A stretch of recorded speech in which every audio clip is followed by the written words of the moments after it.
हे भाई लोग, यार मुझे ये समझ में नहीं आता, ये भोजपुरी इंडस्ट्री है या फिर सोशल मीडिया ग्रुप। हाँ भाई, मुझे ये बात पता नहीं है भाई। देखो, जैसे कि भोजपुरी इंडस्ट्री में आए दिन कोई ना कोई विवाद होते रहता है। पहले तो देख लो भाई, पवन सिंह और जाके अंजलि राघव जी का थोड़ा विवाद हुआ।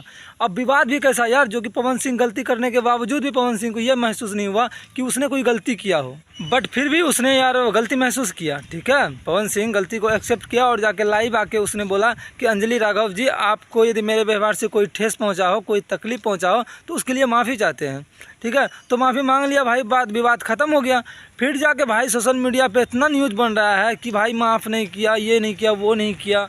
तब जाके अंजलि राघव जी खुद लाइव आके बोले हैं कि पवन भैया, अब मैं आपसे सॉरी बोलती हूँ और आप मुझे माफ़ कीजिए, क्योंकि मैं दूसरे के बहकावे में, जैसे न्यूज़ देखते थे, न्यूज़ रिपोर्टर के माध्यम से जो भी न्यूज़ आता था मेरे मोबाइल पे, मेरे स्क्रीन पे, और जो मेरे सपोर्ट की जो टीम में आदमी सब है, हर चीज़ आदमी बोलता था कि नहीं आप एक्शन लो यार, पवन सिंह ऐसे किया आपके साथ, आपको उंगली किया, ये किया, वो किया। तो मैं दूसरे के भड़कावे में बोल दी और इसके लिए मैं माफ़ी चाहती हूँ। ठीक है, मिलते कोई, तब तक के लिए लव यू गाइस।